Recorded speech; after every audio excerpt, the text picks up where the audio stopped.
And good morning, America and the international stage. Wow, what inspiring yet saddened news within the past 24 hours. It is Friday morning. It is September the 9th, 2022, and I am Eden Gordon Hill. This is Common Sense America, and I'm so glad that you could join us this Friday morning. It is beautiful here in Eastern North Carolina. The fall weather is definitely upon us with cooler temperatures. And as everyone is watching the world stage, as the passing of Queen Elizabeth after 70 years, 7 decades on the throne, we're going to go right to it this morning. We have Portia Berry-Kilby. She is with Young Voices and she is based in London, England. She is in the United Kingdom. And what a special honor to have you here this morning, Portia. Thank you for joining us. Thank you for having me on. It's a pleasure. Well, let's get to it. First and foremost, let's talk a little bit about Young Voices, and then we can go into what is happening currently in London, in your nation, and the response to Queen Elizabeth's passing, and what's ahead. So let's start off with Young Voices first. For sure. So, Young Voices is an organization based in the US, the UK, and now I believe also Australia, which brings young people together, so over the age of 18 and under 30, because 29 is still young, they say, and to talk about liberty and freedom. So, these all of the members of Young Voices are committed to these principles Mhm. and write op-eds and go on radio shows like this and on TV to advocate for those principles and also just general political commentary. Mm. Portia, I was so glad to be introduced to you earlier this week through Young Voices. And, yesterday when the news hit about Queen Elizabeth's passing, I instantly got, on email with you and I said, we've got to talk about what is taking place. Such a historical time in the world of her passing with from being in World War II to, being so many years on the throne, to her legacy of faith and her legacy of being a grandmother, a great grandmother, a mother. So, talk to me a little bit about what the status is in London and what is the feeling of the nation.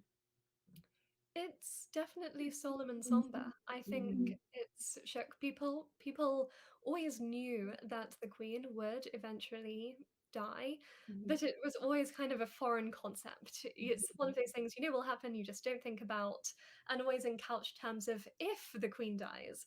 Mhm. So it has been a shock that it happened, and I think most people yesterday, when they heard the news that she was taken ill or that she was ill or suffering with her health, that this probably meant bad news was coming later that day. It's rare for the health of the Queen to be commented on publicly, so this was almost felt like preparatory time Yeah. for the worst news, shall we say, to hit. That point in time, I was in Parliament, and the mood really did change. I went for a pint during those hours between hearing that she was ill and then final news coming, and it was a very somber occasion. People were already had changed into black. So you're like, something is going on here. So Mhm. seeing the BBC presenters change their clothes into black, it was kind of imminent, the feeling that bad news would be coming, for sure. And when the news struck at 6:30, people were upset. Granted, not everyone was visibly showing emotion, but I was on the train at that point and I knew the news was coming, and I was upset when it finally hit. And similarly, other people around me were, they were passing tissues to one another. So Oh. it really was a solemn occasion. And then in the evening, seeing it on the news continuously, all of these reports, it was very moving. Mhm. You had mentioned Parliament, so I want to let our listeners know who are tuning in on Defenders live stream and who are also watching on all the social platforms this morning. Portia also is a lobbyist to the Parliament, and she is a graduate of Harvard University. And so she was here as a scholar and graduated 2 years ago and lives in London and is seeing firsthand what has been going on in the past 24 hours, almost 48 hours, of what has happened with the Queen's passing. And we had a brief moment just to talk about now saying the words King Charles. And it's such a shock to the system after seeing the queen on the throne for so many years. And she was grandma to many, Gangan to the great grandkids. And a lot of people, looked at her as, the grandmother internationally, really. And now we're kind of in the shock stage of her passing, knowing it was coming, like you said. But the shock of hearing the words King Charles. And you and I kind of joked a little bit about the fact that we're not necessarily on Team Charles, we're more on Team Diana. um, but at the end of the day, yet it is King Charles. Talk to me about what you potentially foresee happening with him being now the official king of England, and what that could look like in the coming months. Absolutely. So one of the wonders, I suppose, of the monarchy is that as soon as the passing of one monarch, you then have a new one. So it is very, you don't really have time to process. It's already, well, King Charles III, no longer Prince Charles, it is the king. And I think there is something of an assimilation to that amongst the public. And there was a beautiful video outside the gates of Buckingham Palace of people singing the national anthem with God Save the King. But it's very striking because mere hours, minutes before, people had heard the news of her passing. So Mhm. there is that whole thing to grapple with. And of course, as you mentioned, people aren't necessarily the biggest fan of Charles. I think I actually quite am. I like him a lot. I maybe wasn't the biggest fan of Diana, as most people are. But there is that backstory that people need to grapple with. But Mhm. at the same time, King Charles, up till this moment, has been Prince Charles. And Mhm. there's a difference. As soon as he has now assumed that title as king, as monarch, he will change. He will become a lot more stately. He is an international statesman now on a whole other level. The Yeah. Queen was Queen of the world for many people. It was the Queen. Will King Charles be the king to people? That's a whole other question.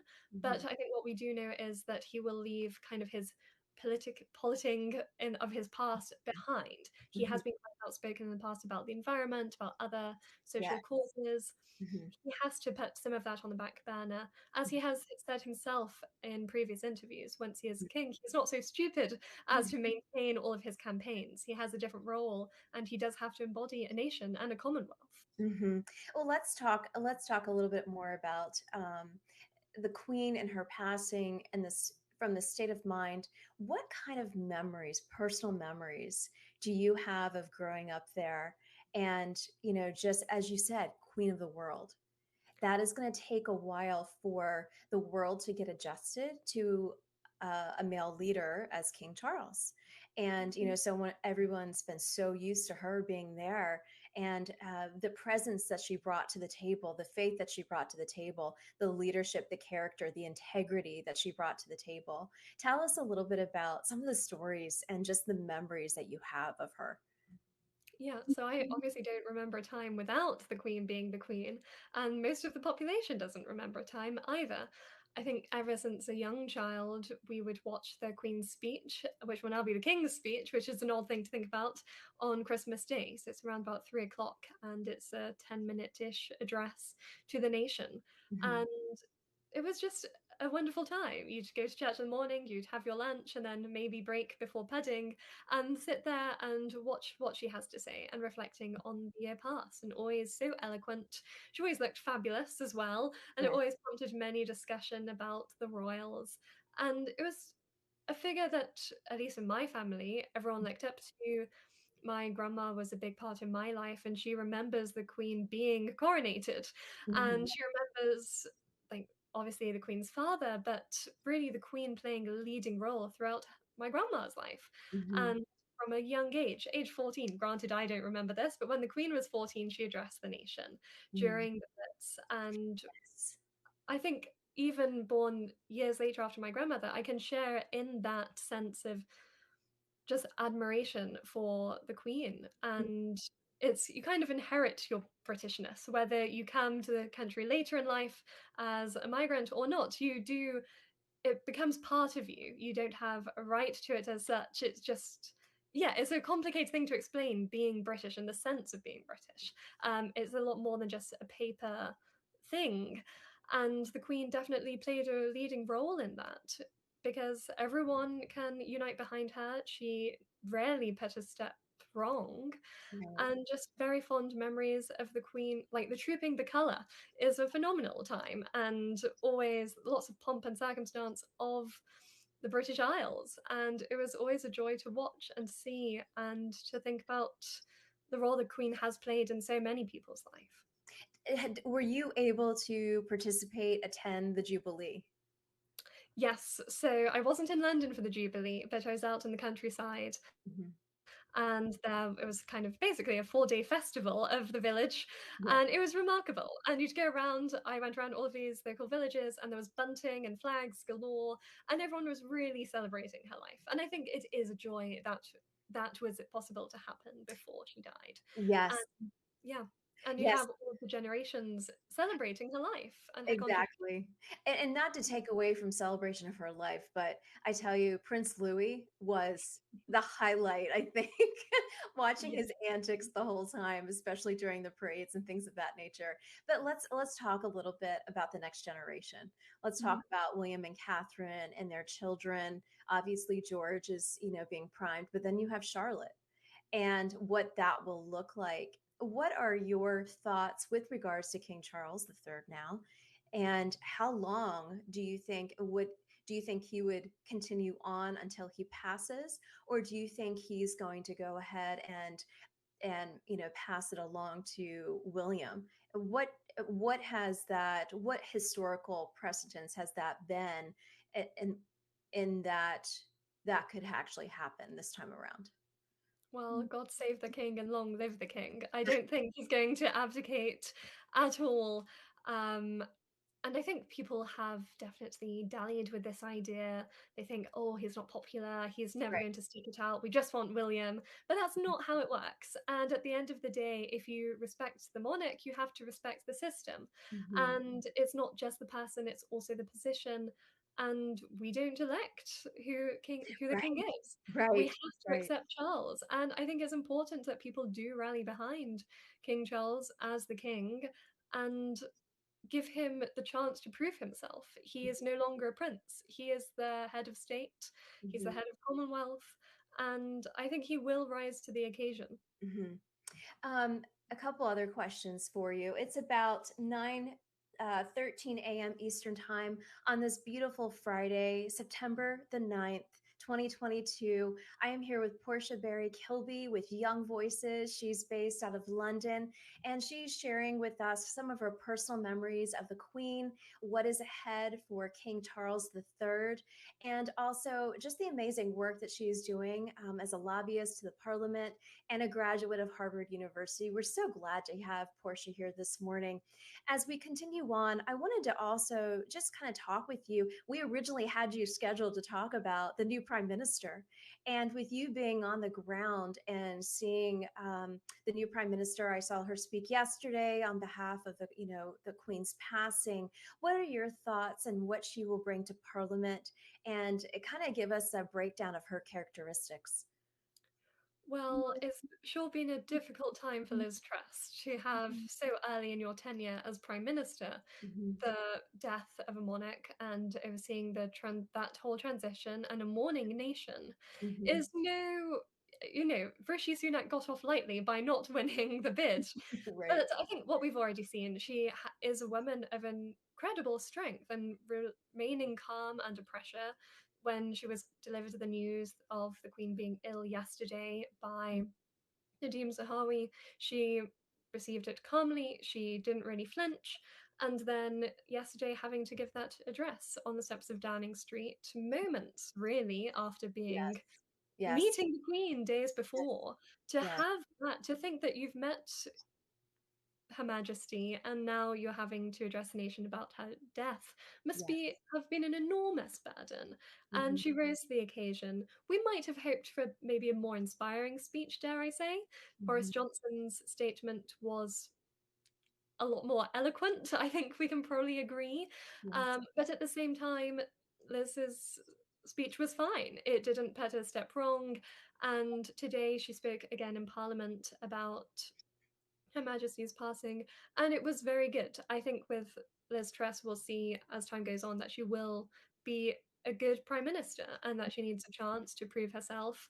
Mhm. And I think what is almost a poetic beauty of the timing is that we've had the 15th prime minister that Her Majesty the late Queen has seen, Yes, and the yes. first, Winston Churchill, was born in the 1870s, almost a whole well, I think it's a whole century before Liz Truss, Yes. and it's just remarkable that despite all of that political turmoil and change, there has been an ever constant, which not to say that Britain is the best country in the world and to poo-poo America, but it has been a seamless transition. In a matter of days, we've had 2 prime ministers and 2 monarchs. It's Mhm. something remarkable about that. Yes. I was thinking about the image I saw with the new prime minister just a couple days ago with the Queen, and I was taken aback by how fragile she looked. Mm. And that, going from seeing her at the Jubilee and, on the balcony with little Louis talking about the flights, and then, seeing that most recent public image of her. And I was shocked by it and just the decline that we saw in that image. But what also, was so powerful was yet she was still there, 96 years old, meeting the next prime minister, welcoming her in. And, that was a powerful statement within itself.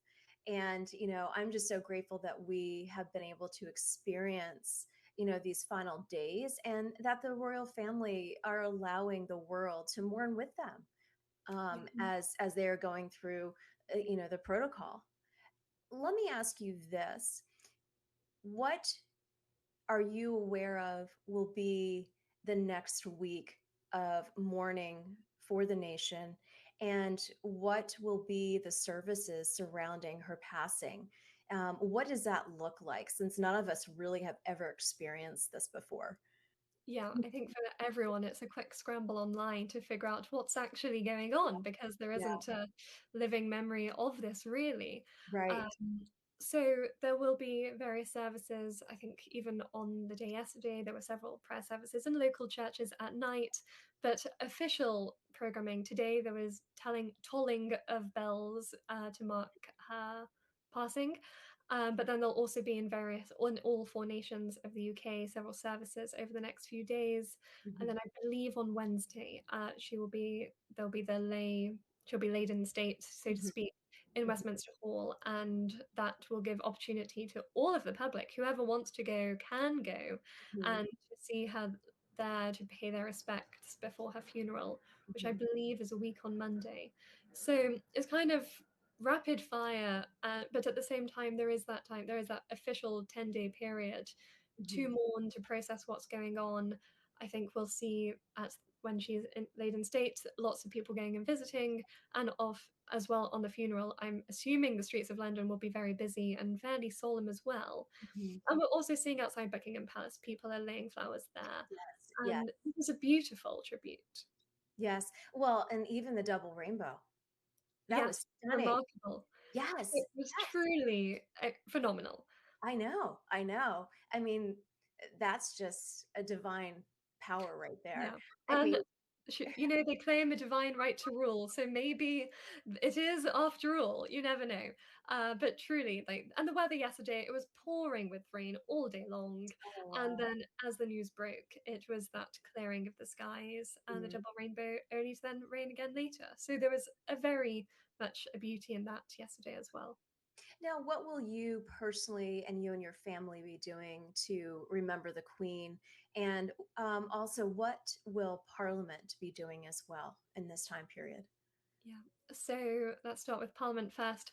Parliament today are paying tribute. So for about 8 hours, Hmm. they each have the opportunity to give a little bit about their memories of the Queen or the Queen and their constituency. And so far, the ones I've seen have been beautiful and incredibly moving.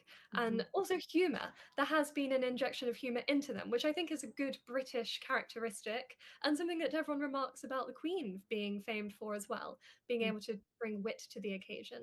Yes. So Parliament will be busy with that to begin with, and then they'll cease all parliamentary business. So there'll be no debates, there'll be no arguing across the benches until the official period of mourning ends. And then personally, I'll be going into London and Buckingham Palace, that area, with my husband later on next week, and seeing her laid in state and paying our respects there. And then I think also on the day of the funeral, which will be a public holiday in the UK, we'll go down to London into the centre as well and basically stand on the street and pay respects as various things pass by us. And you know what? I've got to ask this, and this is a little bit not as serious, a little bit more humor. I've been watching all the different news cycles talking about the Queen, but one of the final questions that each host asks is this: what about Meghan and Harry? I don't care about Meghan and Harry, and I hope very few people do. It's good that Harry is here and Meghan is over in the country as well. It will be interesting with King Charles. Will he be fully stripped of all titles? One would hope, you know. I think they've made their stance quite clear. But it is also sad that the Queen, who is the unifying figure for the royal family, even not only a nation, but for the family, despite all of that conflict, is now dead. Right. And King Charles isn't as unifying as Her Majesty Queen Elizabeth was. Yes, and yeah, and I agree with you in that. So hopefully, with his wife by his side, that there will be some more of that. And I think also Mm. Catherine brings that because she came from such a phenomenal family, and that is very evident with how they are raising their three children as well. And I can't help but think that she will also lay that foundation to bring the family and continue to bring the family as more wholesome, if you will, to that regard. One final note, it's about 22 after the hour. It is 9:22 a.m. Eastern Time, and we are here with Portia Berry-Kilby, Young Voices, United Kingdom. One final word. What would you just say to those who are listening in who have been, just following the Queen their whole life? And then a final word where we can get in touch with you and follow your writings and just watch your work in Parliament. Lovely, thank you. I'd say pray, not only for Queen Elizabeth, the late Queen Elizabeth, but also for King Charles Mhm. and for the country and for the Commonwealth. It is a huge transition, and no one really knows what's around the corner. I don't think much catastrophic is going to happen, but Right. obviously for the royal family, it must be an awful time.